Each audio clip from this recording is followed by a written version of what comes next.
Hey YouTube. Today I'd like to talk about what causes surface tension, particularly the surface tension in water. Now, we probably have just done a lab on surface tension. Usually we do the penny lab.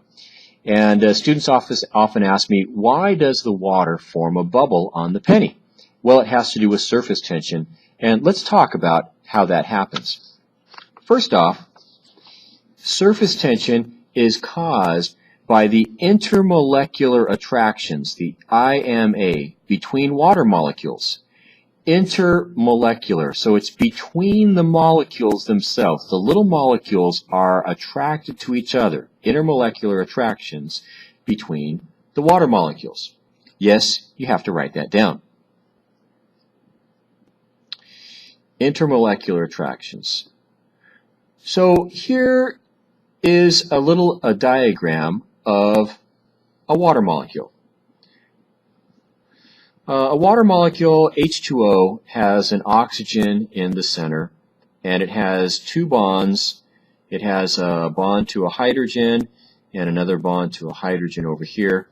Now, later on when you learn some chemistry, you'll learn that this hydrogen here has a positive charge, and this hydrogen has a positive charge, and the oxygen has negative charges, which give the water molecules areas that have positive charges and negative charges. And so there's a law about charges that opposites attract, and that makes water molecules attractive between themselves.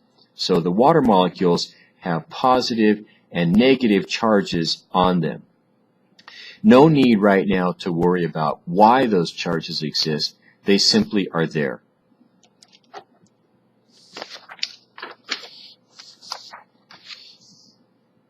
Now, what happens is that opposite charges attract, creating this intermolecular attraction. Here's a water molecule. It has an area that has negative charges right here. Here's another water molecule, has an area that has positive charges. And because opposite charges attract, there's going to be a little attraction right here. It's almost like two little magnets that want to stick together. And it's not just these two water molecules. Imagine that there are many, many water molecules all around, and they all have these little magnetic attractions. It's not actual magnetism, but they're like magnets that they want to attract each other. Okay. Opposite charges attract. So the opposite charges attract, creating these intermolecular attractions. Yes, you have to copy this down, and you have to draw the picture. I'll pause the video if you need more time. Now,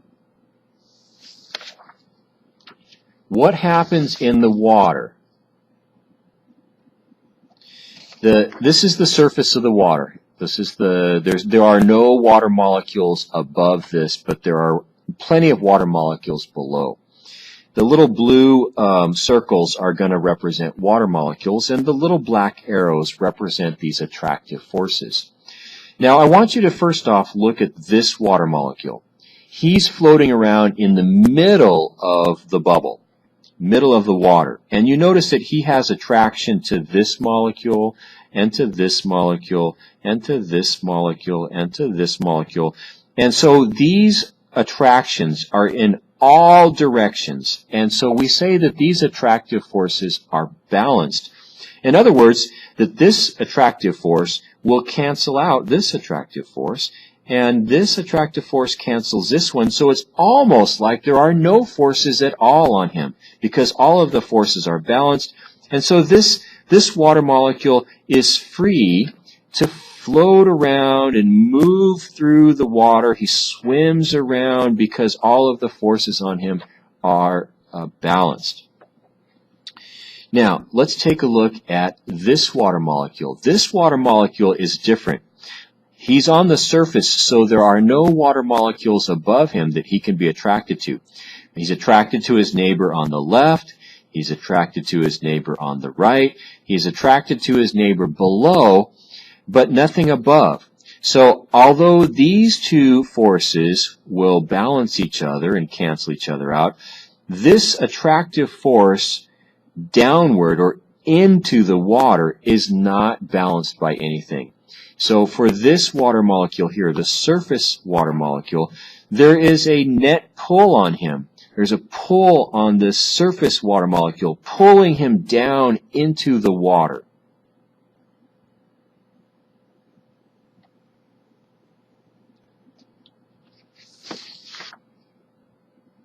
Now, what that's going to do for us is if all of these surface molecules are being pulled down into the bubble, that these surface molecules being pulled in, it creates a type of skin on the water, that the water molecules here are being pulled in and they don't want to separate from each other. There are attractive forces between them and they're being pulled in, and so they will assume the shape that has the smallest surface area possible. And the shape that has the smallest surface area possible for its volume is a circle. And so the water molecules tend to form circles. They did some interesting experiments with some water in the space shuttle.